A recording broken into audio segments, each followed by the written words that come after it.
TVN 24 news নেটওয়ার্কের নিয়মিত আয়োজন টিভিএন অ্যানালিসিস অনুষ্ঠান থেকে আপনাদের সবাইকে স্বাগত জানাচ্ছি আমি রানা আহমেদ। সুপ্রিয় দর্শক, আপনারা এই মুহূর্তে যারা ঘরে টেলিভিশন সেটের সামনে বসে এই অনুষ্ঠানটি দেখছেন কিংবা আর একটু পরে টেলিভিশন সেটের সামনে বসে আপনাদের এই প্রিয় অনুষ্ঠানটি উপভোগ করবেন, কিংবা এই মুহূর্তে যারা ফেসবুক লাইভে ঢুকেছেন অথবা আর একটু পরে ফেসবুক লাইভে ঢুকবেন, কিংবা আরও পরে সময় সুযোগ মতো যারা ইউটিউবে অনুষ্ঠানটি দেখবেন তাদেরকেও আগাম স্বাগত জানিয়ে রাখি। সুপ্রিয় দর্শক, আজকের অনুষ্ঠানে আমরা ইমিগ্রেশন নিয়ে কথা বলবো। ইমিগ্রেশনের খুব গুরুত্বপূর্ণ একটি বিষয়, ৭৫টি দেশের উপরে যে পজ দেওয়া রয়েছে সেটি নিয়ে অনেকেই জিজ্ঞাসা করেন। গতকালকের অনুষ্ঠানেও জিজ্ঞাসা করেছিলেন কবে শেষ হতে পারে, কবে উঠে যেতে পারে, ইত্যাদি ইত্যাদি নিয়ে আজকে এই বিষয়টি নিয়ে, অর্থাৎ ৭৫টি দেশের উপর ভিসা স্থগিতাদেশের সর্বশেষ কি আপডেট আছে সেটি আজকে আমাদের সম্মানিত আলোচকের মাধ্যমে জানতে পারবো, এবং এর ফলে যে ইমিগ্রেন্ট পরিবারগুলোর ভবিষ্যৎ কোন পথে এগোবে বা কোন পথে পেছবে ইত্যাদি বিষয়গুলো নিয়ে আমরা কথা বলার চেষ্টা করব। সুপ্রিয় দর্শক, এর বাইরেও ইমিগ্রেশন সংক্রান্ত যদি আপনাদের কোনো প্রশ্ন থাকে সেই প্রশ্নগুলো করবার জন্য আমাদের টেলিভিশন স্ক্রিনে যে টেলিফোন নম্বরটি ভেসে উঠেছে তারপরও আমি বলে দিচ্ছি 646-307-4898 29828। আমি আবার বলছি 646-307-9828। এই নম্বরে ফোন করতে পারেন, কিংবা যাদের ফোন করতে খুবই অসুবিধা হয় তারা আমাদের ফেসবুকেও প্রশ্ন রাখতে পারেন। আমরা সবগুলো প্রশ্নের উত্তর দেওয়ার চেষ্টা করব, এবং ইত্যকার এই সমস্ত বিষয়ে আলোচনা করবার জন্য আমাদের স্টুডিওর সঙ্গে সংযুক্ত হয়েছেন আমাদের সকলের প্রিয়জন, প্রিয় মানুষ, প্রিয় মুখ, প্রিয় অ্যাটর্নি মাহফুজুর রহমান। অ্যাটর্নি মাহফুজুর রহমান, আপনাকে স্বাগত। ধন্যবাদ জানাবো, এবং ধন্যবাদ টিভিএন 24 কে আমন্ত্রণ জানানোর জন্য। আপনাকে অসংখ্য ধন্যবাদ যে আপনি অনেক ব্যস্ত থাকা সত্ত্বেও আজকে খুব গুরুত্বপূর্ণ একটি বিষয় নিয়ে ৭৫ দেশের উপর ভিসা স্থগিতাদেশের সর্বশেষ কি আপডেট আছে এবং এর ফলে ইমিগ্রেন্ট পরিবারগুলোর ভবিষ্যৎ কোন পথে এগোবে এই বিষয়টি নিয়ে আপনি আলোচনা করবেন। তো প্রথমেই আপনার কাছে যে বিষয়টি নিয়ে আমরা জানতে চাই যে সাম্প্রতিককালে ইমিগ্রেশন নিয়ে বেশ টালমাটাল একটা অবস্থা, এবং আমরা দেখেছি যে প্রেসিডেন্ট ট্রাম্প ক্ষমতা গ্রহণের পরপরই অনেকগুলো এক্সিকিউটিভ অর্ডার স্বাক্ষর করেছিলেন, তার মধ্যে ইমিগ্রেশন সংক্রান্ত নানান কিছু ছিল, এবং এর ফলে আমরা দেখেছি বিভিন্ন জায়গায় বিভিন্ন রকম ভাবে মামলা মোকদ্দমা হচ্ছে, কোর্টে মামলা দায়ের করা হয়েছে। এর মধ্যে আমরা দেখেছি যে 39 দেশের উপরে যে স্থগিতাদেশ দেওয়া ছিল বা ব্যান করা ছিল বা সাময়িকভাবে ব্যান ছিল ইত্যাদি, সেটির উপরেও একটি কোর্ট গত কয়েকদিন আগে সেটা বাতিল ঘোষণা করেছে। তেমনি H-1B'র উপরে $1,00,000 যে বা $100,000 যে ট্যাক্স বা কর বসানো হয়েছিল সেটাও একটি ডিস্ট্রিক্ট কোর্ট বাতিল ঘোষণা করেছে। এখন বাকি আছে ৭৫ দেশের উপরে ভিসা স্থগিতাদেশ। এটা নিয়েও অনেক জল ঘোলা হচ্ছে, অনেক মামলা হয়েছে। সর্বশেষ কি আপডেট আছে আপনার কাছে সেটি আমি জানতে চাইব, এবং আইনগত এর ভিত্তি আদৌ আছে কিনা, বা একজন মার্কিন নাগরিক কি এখনও তার বিদেশে অবস্থানরত স্বামী বা স্ত্রীর জন্য I-130 আবেদন দাখিল করতে পারবেন কিনা, যদি পারেন তাহলে কোন পর্যায়ে সবচেয়ে বেশি জটিলতা হতে পারে বলে আপনি মনে করেন, অ্যাটর্নি মাহফুজুর রহমান? ধন্যবাদ রানা ভাই, এবং ধন্যবাদ টিভিএন 24 কে একটা খুব গুরুত্বপূর্ণ বিষয় নিয়ে আজকে আসছেন দর্শকদের মাঝে, যেটা আপনি সুন্দরভাবে যে ইমিগ্রেশন ব্যানের হিস্ট্রিটা তুলে ধরলেন দর্শকদের মাঝে। এখন বাকি রইল যে 75 কান্ট্রি যে ব্যান, সেটি আপনার জানুয়ারি 21, 2026 থেকে ব্যানটা চালু আছে। এতে করে দেখা যাচ্ছে যে বিশাল একটা ইমিগ্রেন্ট কমিউনিটি তাদের যে ফ্যামিলি মেম্বারদেরকে এখন ইমিগ্রেন্ট করতে পারছে না। বিশেষ করে বাংলাদেশ, আমরা যেহেতু বাংলাদেশ থেকে আসছি, বাংলাদেশের অরিজিন, এবং বাংলাদেশে যারা এখানে আমরা ইমিগ্রেন্ট আছি, ইউএস সিটিজেন, গ্রিন কার্ডধারী, তাদের যে রিলেটিভসরা যে তাদের ভিসাগুলো পেন্ডিং হয়ে আছে, যে কনসুলার অফিস ভিসা ইস্যু করছে না বিকজ অফ দি যে গভর্নমেন্টের যে এক্সিকিউটিভ অর্ডার, যে ভিসা ব্যান, যে ৭৫টা কান্ট্রিকে ভিসা ব্যান আওতায় রেখেছে। এটির সর্বশেষ আপডেট হলো যে আমরা আগেও একটা অনুষ্ঠান আলোচনা করেছি যে আমাদের যে নিউ ইয়র্কের সাউদার্ন ডিস্ট্রিক্টে একটি মামলা কিন্তু চলছে, যেটা এনজিও ক্লিনিক ভার্সেস রুবিও। সেই মামলার সর্বশেষ আপডেট জানলেই কিন্তু বোঝা যাবে যে এটার আপডেটটা কি, এবং একটু বলতে পারি দর্শকদেরকে মাঝে যে অবশ্যই এটা একটা ভালো আমরা সংবাদ আশা করছি, কারণ এই যে ক্লিনিক যে ভার্সেস রুবিও, এই মামলাটা হচ্ছে ক্লাস অ্যাকশন। এই মামলার সিদ্ধান্ত আসলে কিন্তু সম্পূর্ণ ব্যানটি উঠে যাওয়ার সম্ভাবনা আছে।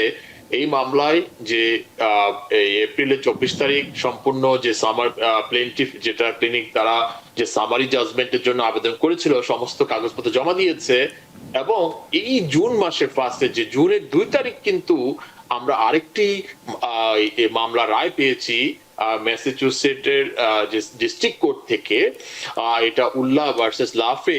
এই মামলায় কিন্তু আপনার যে ব্যানটাকে অবৈধ ঘোষণা করেছে ডিস্ট্রিক্ট কোর্ট থেকে।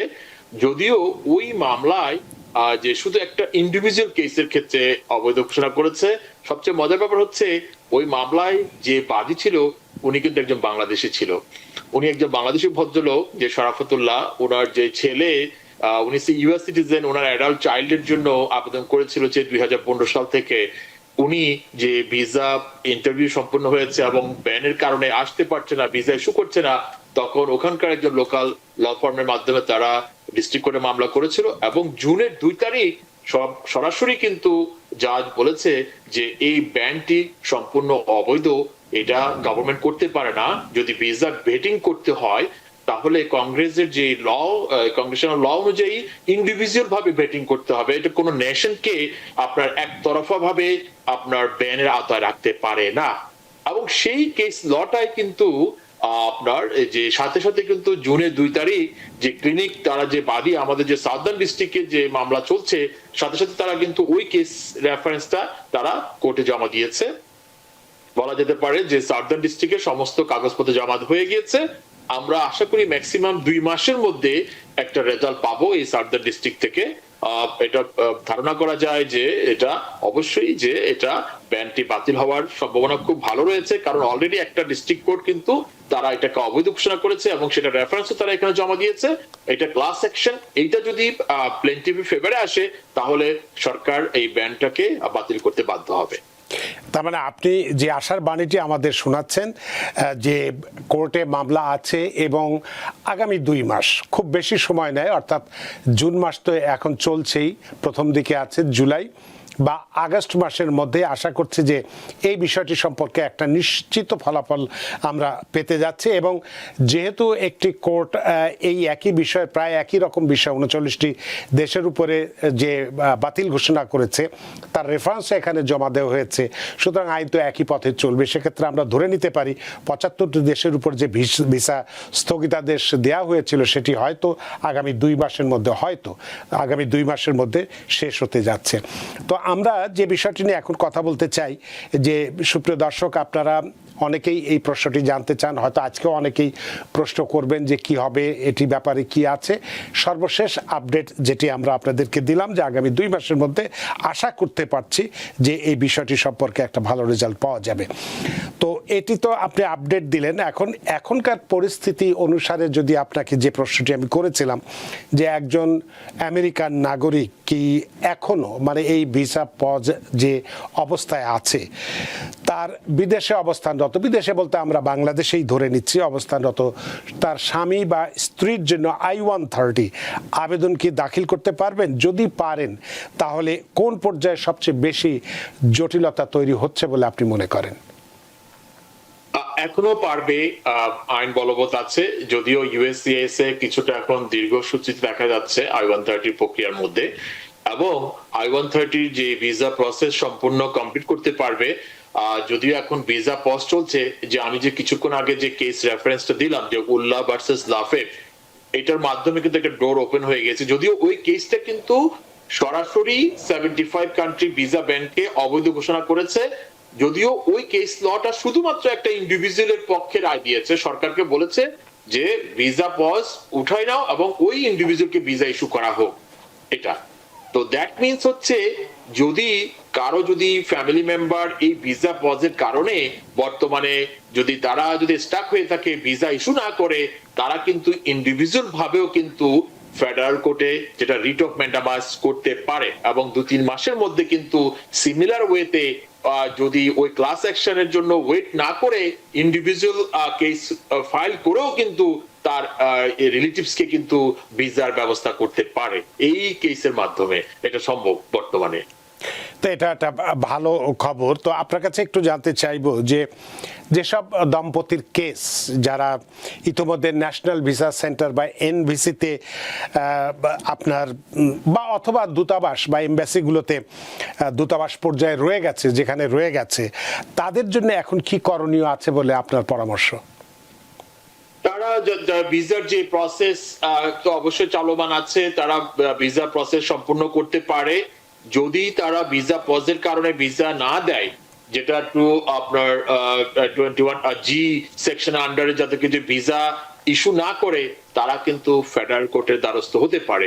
যে উল্লাহ ভার্সেস লাফেদ কেসে কিন্তু জুনের 2 তারিখ বলেছে যে এই যে পজ অবৈধ এবং ওই ইন্ডিভিজুয়ালের ভিসা ইস্যু করা হোক। তো একইভাবে সিমিলার যে 1000 অ্যাপ্লিকেশন কিন্তু স্টাক হয়ে আছে, তারা ওই ভিসা পজকে আইন মেনে কিন্তু চুপচাপ বসে আছে। অথবা একটা হোপ হচ্ছে যে ক্লিনিক ভার্সেস রুবিও, যেটা সাউদার্ন ডিস্ট্রিক্টের কেস, এই কেসের কি আসে সেটার জন্য অপেক্ষা করছে। 2 মাসের মধ্যে আশা করছি আমরা রেজাল্ট আসবে। ইন দ্য মিন টাইম কেউ যদি চায় যে তার রিলেটিভসকে ভিসা ইস্যু করা হোক, এই পজটা সম্পূর্ণ অবৈধ, কারণ এটা সম্পূর্ণ অবৈধ আইনের দৃষ্টিতে, এবং অলরেডি একটা জাজ ঘোষণা করেছে যে এটা কোনোভাবেই এই যে নেশনকে পানিশমেন্ট দিতে পারে না, এটা ইন্ডিভিজুয়াল ভাবে বিবেচনা করতে হবে। যদি ভিসা ব্যাটিং করতে হয় তাহলে সেই সুযোগটি কিন্তু রয়েছে। চাইলে কেউ কিন্তু তার লয়ার হায়ার করে ম্যান্ডামাস করতে পারে, তাহলে 2-3 মাসের মধ্যে কিন্তু তার রিলেটিভসের ভিসা দেওয়ার ব্যবস্থা করতে পারে এই কেস বা মামলা করার মাধ্যমে। অনেক ধন্যবাদ। আরও অনেক প্রশ্নই আপনাকে এই বিষয়ে আমি করব, তবে একজন দর্শক অনেকক্ষণ ধরে অপেক্ষা করছেন, তার টেলিফোনটি নিয়ে নেই। সুপ্রিয় দর্শক, কে আছেন টেলিফোনে? দয়া করে নাম পরিচয় দিয়ে আপনার প্রশ্নটি করুন। জি, আসসালামু আলাইকুম। জি, আসসালাম। জি, আলহামদুলিল্লাহ। জি, আমার মাহফুজুর রহমানকে আমার সালাম। আমার কোয়েশ্চেন হলো, আমার প্যারেন্টস ওরা ভিজিট বিষয়ে আছে, অ্যাডজাস্টমেন্ট অফ স্টেটাসমেন্টের জন্য অ্যাপ্লাই করেছে, তো এখন গ্রিন কার্ডের জন্য অপেক্ষা আছে ওনারা। তো ওনার সাথে আমার একটা আন্ডার এজ ইয়াঙ্গার ব্রাদার আসছে, ওর বয়স 16 বছর। তো আমার কোয়েশ্চেন হলো কি, F1 স্ট্যাটাস ছাড়া ওর ভ্যালিড স্ট্যাটাস করতে হলে আর কি কোনো উপায় আছে ওর স্ট্যাটাস ভ্যালিড রাখতে হলে? অনেক ধন্যবাদ আপনার প্রশ্নের জন্য জনাব মাকসুদ রহমান। অ্যাটর্নি মাহফুজুর রহমান। যদি এখানে যদি কেউ ভিজিটর ভিসায় থাকে, অবশ্যই এখনো আইন বলবৎ রয়েছে, তার চেঞ্জ অফ স্ট্যাটাস করতে পারে। যদি কোনো স্কুল কলেজে এডমিশন পায়, I-20 ইস্যু হয়, উনি কিন্তু সেটা নির্দ্বিধায় কিন্তু চেঞ্জ অফ স্ট্যাটাস জন্য আবেদন করতে পারে। এবং সবচেয়ে মজার ব্যাপার হচ্ছে উনি হয়তো কিছু বলতে চাচ্ছেন। আমি এটা বলতে চাচ্ছি, স্টুডেন্ট স্ট্যাটাস ছাড়া, কারণ এটা মিডল স্কুল অনেক এক্সপেন্সিভ হয়, প্রাইভেট স্কুল অনেক এক্সপেন্সিভ, এর জন্য আর কি কোনো উপায় আছে ওইটা ছাড়া? মানে F1 ছাড়া? জি জি জি, ওইটাই। না, বুঝতে পেরেছেন। F1 উনি যদি এখানে লিগেলি থাকতে চায়, তাহলে অবশ্যই ওনাকে একটা ভ্যালিড স্ট্যাটাসে থাকতে হবে। একজন স্টুডেন্টের জন্য অবশ্যই একটা পথ খোলা আছে যে স্টুডেন্ট স্ট্যাটাসে চেঞ্জ করার জন্য। এছাড়া যদি ওনার যদি স্টুডেন্ট স্ট্যাটাসে যদি সেটা অ্যাফোর্ড করতে না পারে, তাহলে হয়তোবা যেহেতু ওনার B1 B2 ভিসা আছে, হয়তোবা দেশ থেকে চলে যেতে পারে। যখন ওনার প্যারেন্টস এর গ্রিন কার্ড হবে, তখন হয়তোবা উনি ট্রাভেল করে আসলে, যেহেতু বর্তমানে আপনার F2A ক্যাটাগরির ভিসা কারেন্ট রয়েছে আপনার ফাইলিং এর জন্য, যখন ওনারা গ্রিন কার্ড হাতে পাবে, তখন উনি আবার এই দেশে আসলে কিন্তু সরাসরি অ্যাডজাস্টমেন্টের জন্য আবেদন করতে পারবে। অনেক ধন্যবাদ প্রিয় দর্শক, আশা করি আপনার প্রশ্নের উত্তর পেয়েছেন। ফেসবুকে প্রশ্ন আছে ওমর ফারুক, আপনি আসলে একটা বিশাল লিস্ট দিয়েছেন 1 থেকে 16 পর্যন্ত, আসলে ঠিক আমি বুঝতে পারছি না যে আপনার প্রশ্নটা কি। দয়া করে যদি প্রশ্নটি করুন তাহলে পাঠান, তাহলে সেভাবে জবাব দেওয়া যাবে। তো আমরা একটু যে বিষয়টি নিয়ে একটু কথা বলতে চাই, এই বিষয়ের উপরে, যেহেতু 75টা দেশের উপরে ভিসা স্থগিতাদেশ রয়ে গেছে, তারপরেও তো আমাদের কার্যক্রম তো আর থেমে নেই, সব রকম কার্যক্রমই চলছে, শুধুমাত্র ভিসা ইস্যু করা ছাড়া। তো সেক্ষেত্রে আপনার কাছে একটু জানতে চাইবো, যদিও এটা নিয়ে আমরা অনেকেই কথা বলেছি, তারপরেও সামাজিক যোগাযোগ মাধ্যম বা বিভিন্ন মানুষ বিভিন্নভাবে মানে পরামর্শ দিয়ে থাকে বা বলে থাকে, সেক্ষেত্রে অনেকেই মিস ইনফরমেশনও দিয়ে থাকে। আপনার কাছে একটু জানতে চাইবো যে এই ভিসা স্থগিতাদেশ কি সব ধরনের পারিবারিক ইমিগ্রেশন ভিসার ক্ষেত্রে প্রযোজ্য, নাকি শুধুমাত্র নির্দিষ্ট কিছু ক্যাটাগরির জন্য প্রযোজ্য? কোনটি একটু ব্যাখ্যা করে যদি বলেন তাহলে সবাই পরিষ্কার হয়ে যাবে। হ্যাঁ, এটা ক্লিয়ার করে বলতে চাই যে ভিসা পজটি যেটা ইস্যু করেছে সেটি হচ্ছে শুধুমাত্র ইমিগ্রেন্ট ভিসা। দ্যাট মিনস হচ্ছে ক্যাটাগরিতে অন্তর্ভুক্ত হবে ইউএস সিটিজেনের, তার স্পাউস, প্যারেন্টস, তার আন্ডার 21 চাইল্ড, তারা হচ্ছে ইমিডিয়েট রিলেটিভস আইআর ক্যাটাগরি। আর এছাড়া রয়েছে ইউএস সিটিজেনের brother sister immigrant visa, US সিটিজেনের married child, US citizen unmarried child. আর গ্রিন কার্ডধারী রয়েছে আপনার স্পাউস, আন্ডার 21 চাইল্ড এবং আনম্যারিড ওভার 21 চাইল্ড। এই যে ইমিগ্রেন্ট ভিসা যে ক্যাটাগরিগুলো, এই ক্যাটাগরি কিন্তু পজ দেওয়া আছে। তো মজার ব্যাপার হচ্ছে নন ইমিগ্রেন্ট ভিসার ক্ষেত্রে কোনো পজ নেই। কেউ চাইলে আমেরিকায় B1 B2 ভিসার জন্য আবেদন করতে পারে। উনি যদি এলিজিবল হয় B1 B2 ভিসা পাবে, F1 ভিসার জন্য আবেদন করতে পারে স্টুডেন্ট ভিসার জন্য। আর সবচেয়ে মজার ব্যাপার হচ্ছে যদি পজে যেটা আছে বর্তমানে, এই পজকে পাশ কাটানোর জন্য বিশেষ করে যারা ইউএস সিটিজেনের স্পাউস অথবা ইউএস সিটিজেনের যাকে বিয়ে করবে ফিয়ান্সে, তাদের জন্য কিন্তু আরেকটি পথ খোলা রয়েছে, সেটি হচ্ছে K1 এবং K3 ভিসা। ওটি কিন্তু নন ইমিগ্রেন্ট ভিসা। কেউ যদি মনে করেন কারো বিয়ে ঠিক হয়েছে আপনার আউটসাইড অফ ইউএসএ, তাকে কিন্তু ফিয়ান্সে হিসাবে আবেদন করতে পারে। আবার যদি দেখা গেল যে ইউএস সিটিজেন বিয়ে করেছে কিন্তু তার এখনো কেসটি অ্যাপ্রুভ হয়নি, I-130 পেন্ডিং রয়েছে, এর মাঝেও কিন্তু K3 ভিসা করতে পারে ম্যারিড ফিয়ান্সে। ওটাকে কিন্তু আপনার ইমিগ্রেন্ট ভিসাকে বাইপাস করে কিন্তু K1 এবং K3 মাধ্যমে সেটির প্রক্রিয়াও কিন্তু খুব আবার দ্রুত গতিতে সম্পূর্ণ হয়, 5-6 মাসের মধ্যে অনেক ক্ষেত্রে সম্পূর্ণ হয়ে যায়। তো সেটিও কিন্তু অনেকে ফলো করতে পারে।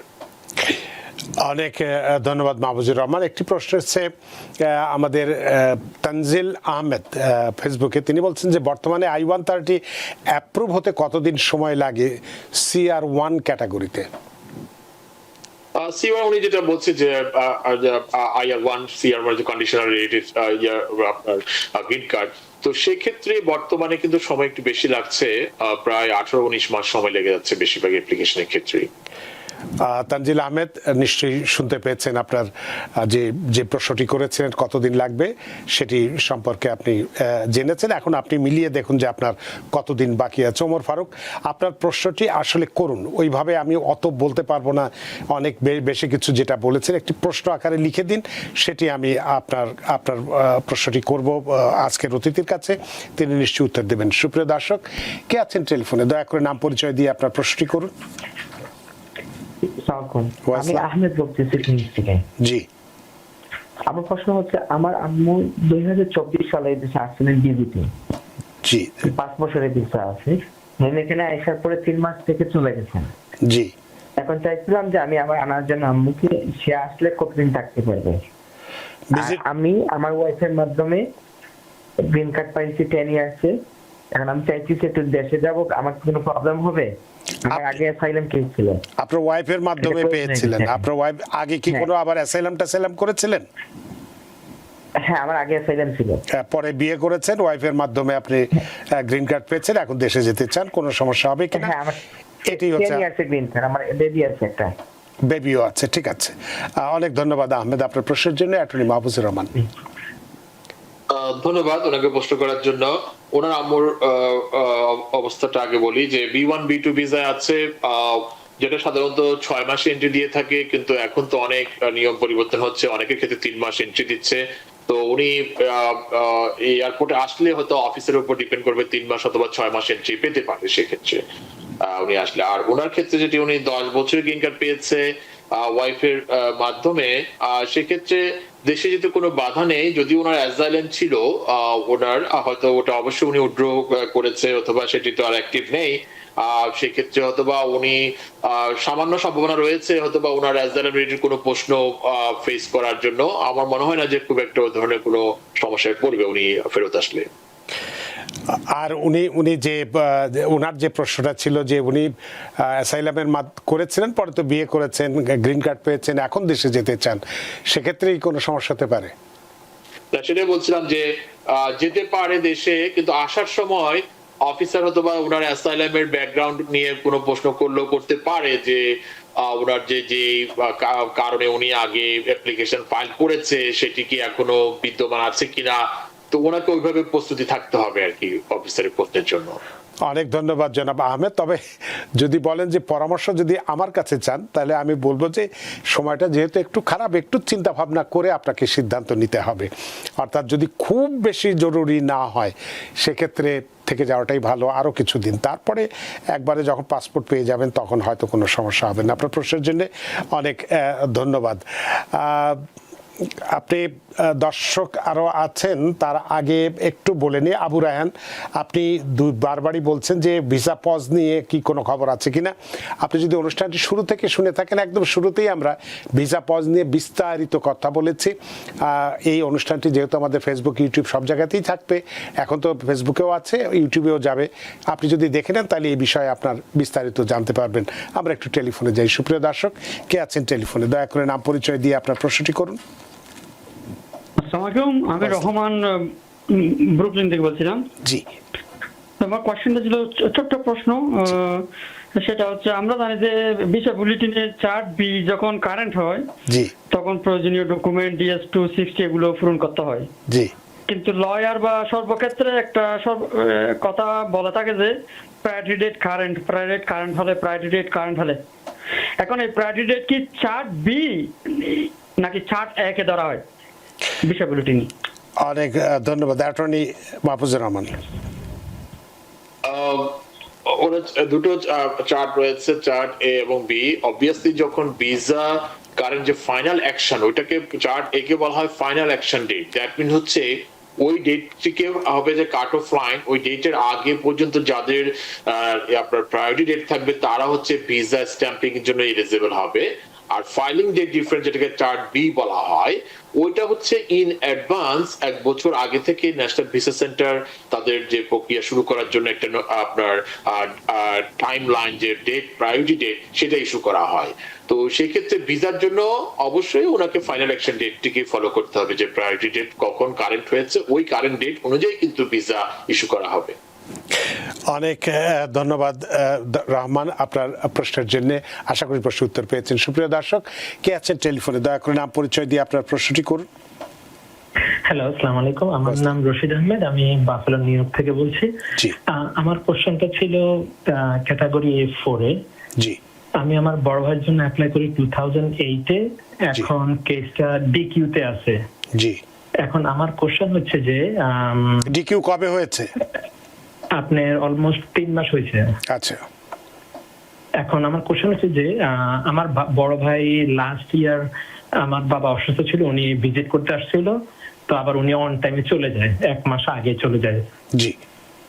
এখন আমার কোশ্চেন হচ্ছে যে আপনার এই এখন তো ভিসা প্রসেসিং হচ্ছে না অথবা ইন্টারভিউ ডাকতেছে না আর কি, জি। এটা না, ইন্টারভিউ ডাকছে, ভিসা প্রসেসিং হচ্ছে, ভিসা দিচ্ছে না, সবই হচ্ছে। জি। তো এখন এখানে কোশ্চেন হচ্ছে কি, আমার বড় ভাইয়ের মেয়ে, সে অলমোস্ট 21 ইয়ার্স ওল্ড। আচ্ছা, তো এই ক্ষেত্রে কি কোনো সমস্যা হতে পারে কিনা? মানে এজ আউট হয়ে যাওয়ার সম্ভাবনা? জি। হ্যাঁ, আর দ্বিতীয় কোশ্চেনটা হচ্ছে যে আমি শোনা কথা কি পুরো ক্লিয়ার না, আমাকে ওই সেকেন্ড স্পন্সরশিপ নিতে হয়েছিল আর কি, আচ্ছা, আমার নেফিউ থেকে আর কি।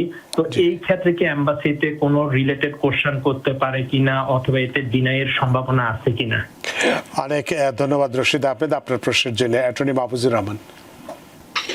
ওখানে যে ওনার যে চাইল্ডের যে এজ আউট হয়ে যাচ্ছে বললো, যদি CSPA ক্যালকুলেশন করে যদি এজ আউট হয়ে যাওয়ার সম্ভাবনা থাকে, এবং যদিও এজ আউটের ওনার যে ফাইনাল অ্যাকশন ডেটে কিন্তু ওই চাইল্ডের বয়সটি কিন্তু আবার ফ্রোজ হয়ে যাবে, সেই পয়েন্টে কিন্তু CSPA ক্যালকুলেশন করে বোঝা যাবে যে উনি এলিজিবল কিনা। তারপরেও ওইটার বেসিসেও কিন্তু আপনার ন্যাশনাল ভিসা সেন্টারে কেসটা এক্সপায়ার করার জন্য রিকোয়েস্ট করতে পারে যে বাচ্চাটা 21 হয়ে যাবে। ওই বেসিসেও কিন্তু অনেক সময় কিন্তু ন্যাশনাল ভিসা সেন্টার কেসটাকে কিন্তু দ্রুত গতিতে এমবিসিতে পাঠিয়ে দেয়, সেটা একটা সুযোগ রয়েছে।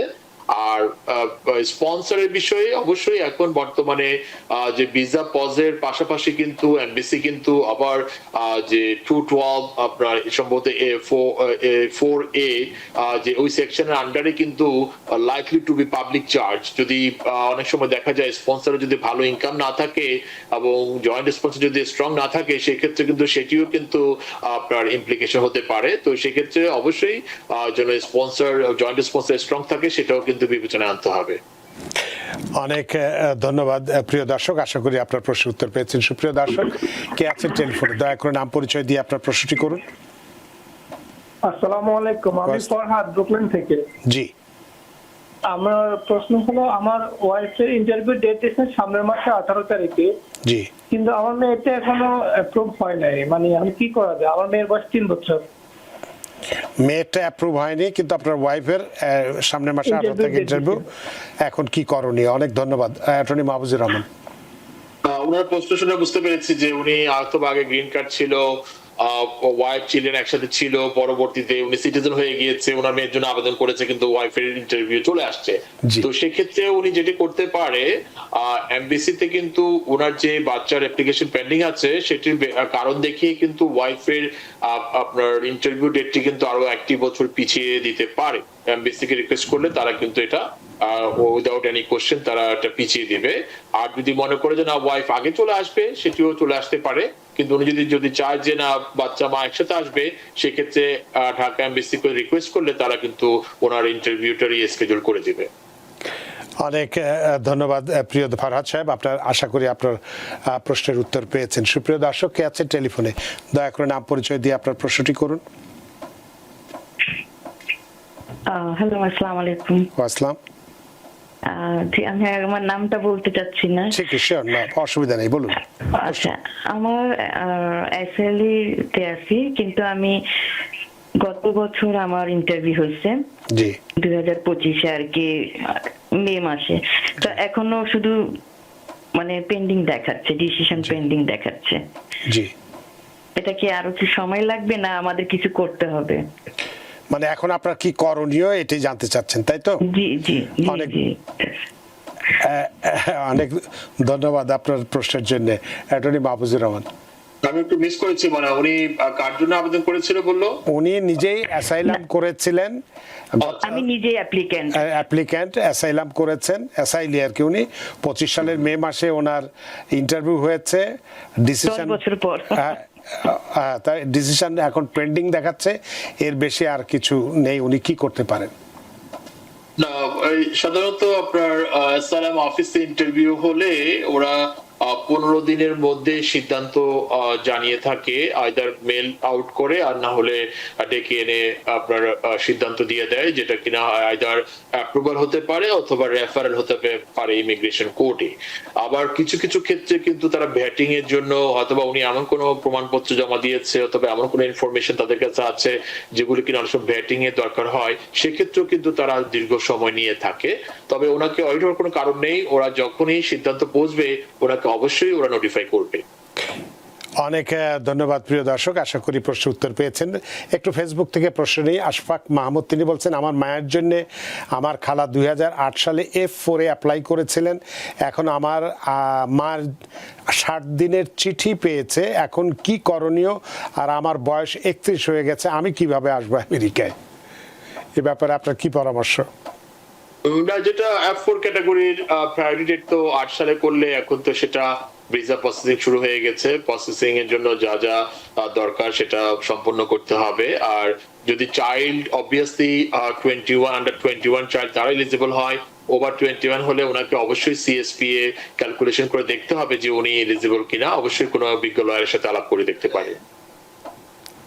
অনেক ধন্যবাদ আশফাক মাহমুদ, আশা করি প্রশ্নের উত্তর পেয়েছেন। সুমন হাজারি, তিনি একটি প্রশ্ন করেছেন যে যারা ইন্টারভিউ দিয়েছে কিন্তু ভিসা পজের কারণে ভিসা দেয়নি, কিন্তু মেডিকেলের 6 মাস পার হয়ে গেলে পরে কি আবার মেডিকেল করতে হবে, অথবা পুলিশ ক্লিয়ারেন্সের মেয়াদ শেষ হয়ে গেলে কি আবার পুলিশ ক্লিয়ারেন্স নিতে হবে? এটি হ্যাঁ, অবশ্যই এগুলো সবগুলোর তো আপনার টাইম দেওয়া থাকে। যদি এক্সপায়ার হয়ে যায় অবশ্যই যখন ভিসা স্ট্যাম্পিং করবে তখনই এমবিসি বলে দিবে যে ওই জিনিসগুলো লাগবে তখন। আশা করি প্রশ্ন উত্তর পেয়েছেন হাজারি।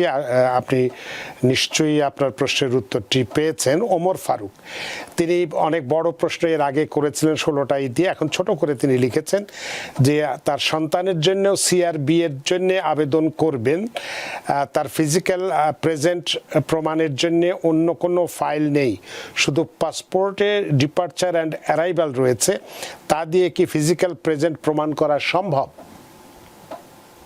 উনি কি আবেদন করবে জিনিসটা বোঝা যায়নি। সিআরবি এর জন্য, সিআরবি উনি অনেক বড়, আচ্ছা বুঝতে পেরেছি। হ্যাঁ। সার্টিফিকেট অফ বার্থ যেটা উনি ইউএস সিটিজেন, ওনার চাইল্ড অ্যাব্রডে জন্ম হয়েছে, সেক্ষেত্রে ওনাকে 5 ইয়ার্স রেসিডেন্সি, হ্যাঁ অবশ্যই ওনাকে ফুল, যদি ওটা কনফিউশন থাকে, ফুল পাসপোর্টের কপি প্রোভাইড করতে হবে এমবেসিতে। আশা করি ওমর ফারুক আপনার প্রশ্নের উত্তর পেয়েছেন। যেভাবে বলা হলো, যদি আপনি অথবা আপনি একজন ভালো আপনার পছন্দ মতো কোনো অ্যাটর্নির সাথে আলাপ করেও বিষয়টি, কারণ আমরা হয়তো আপনাকে একটু গাইডলাইন দিতে পারি, পরামর্শ দিতে পারি, কিন্তু বাস্তবতা বা আপনাকে এটাকে বাস্তবায়িত করতে হলে একজন অভিজ্ঞ অ্যাটর্নির শরণাপন্ন হতেই হবে। আপনি যেখানে মনে করেন সেখানে যে আপনার বিষয়টি আলোচনা করে নিশ্চয়ই জানতে পারবেন। সাকিব আহমেদ তিনি বলছেন যে June 4, 2026 special immigrant juvenile deferred action granted. এখন আমি ওয়ার্ক পারমিটের জন্য অ্যাপ্লাই করতে কতদিনের মধ্যে পারবো? কতদিনের মধ্যে ওয়ার্ক পারমিটের জন্য আবেদন করতে পারবে? যদি কেউ ডেফার্ড অ্যাকশন পেয়ে থাকে, সেটি সাধারণত 4 বছরের জন্য ডেফার্ড অ্যাকশন দিয়ে থাকে যারা সিজ রিসিপেন্ট। উনি সাথে সাথেই ওয়ার্ক পারমিটের জন্য আবেদন করতে পারবে। উনি যে ডেফার্ড অ্যাকশনের নোটিফিকেশন পেয়েছে, ওখানে কিন্তু স্পষ্ট লেখা আছে যে উনি ওয়ার্ক পারমিটের জন্য এলিজিবল হবে। তো সেক্ষেত্রে উনি যদি আগে আবেদন করে না থাকে, সাথে সাথেই কিন্তু আপনার ইয়ের জন্য আবেদন করতে পারে। অনেক ধন্যবাদ সাকিব আহমেদ। আমিনা ফেরদৌসি তিনি বলছেন, please explain something about K3 visa.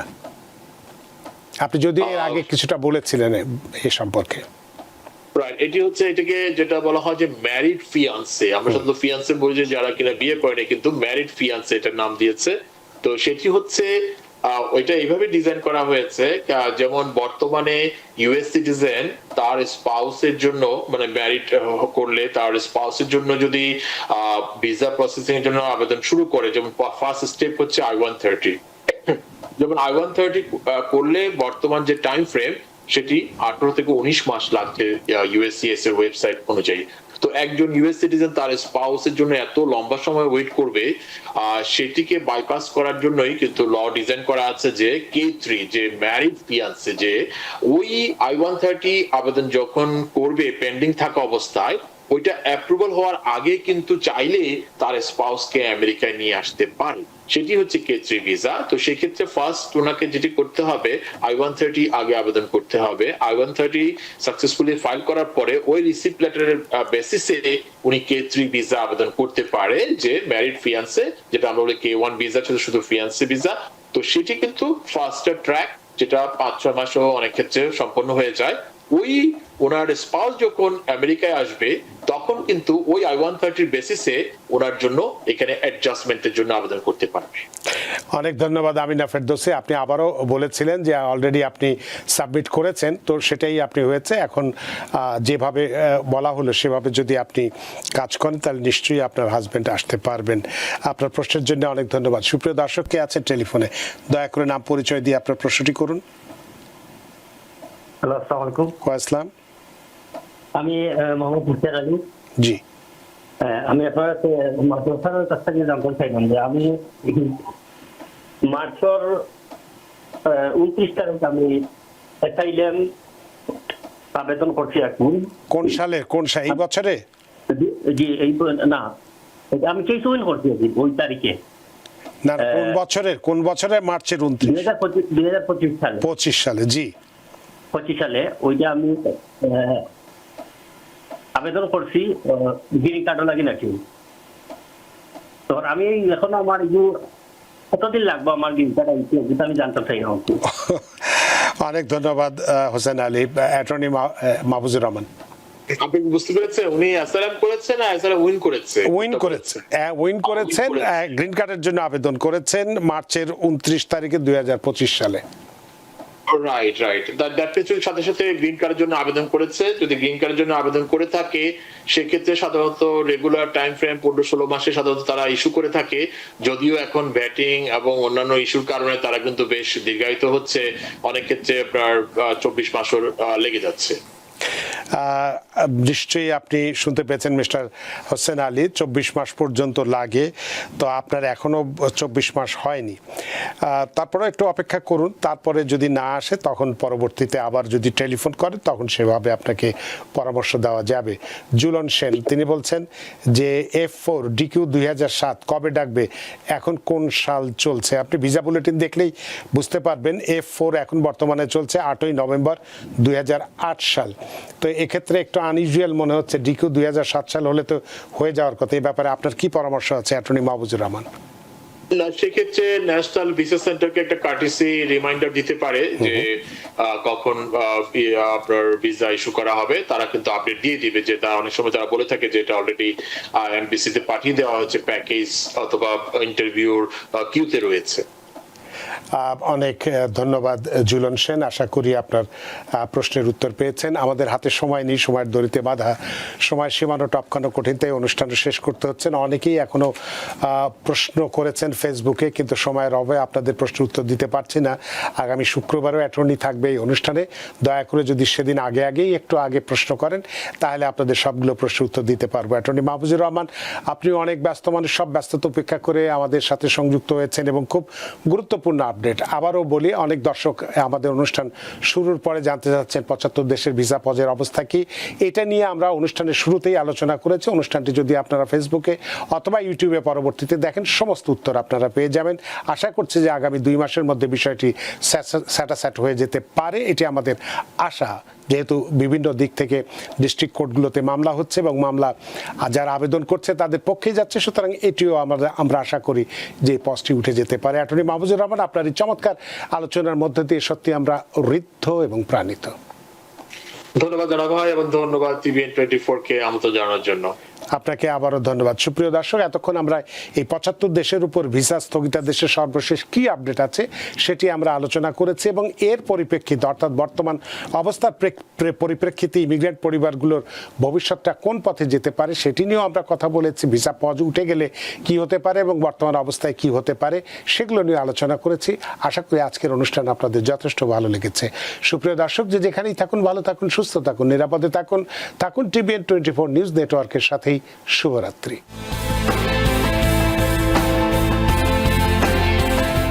TVN 24 television দেখতে আজই কল করুন 7187776556। লগ ইন করুন www.totalcablebd.com। নিউ ইয়র্ক থেকে সম্প্রচারিত TVN 24 টেলিভিশন বিশ্বজুড়ে বাঙালির কণ্ঠস্বর।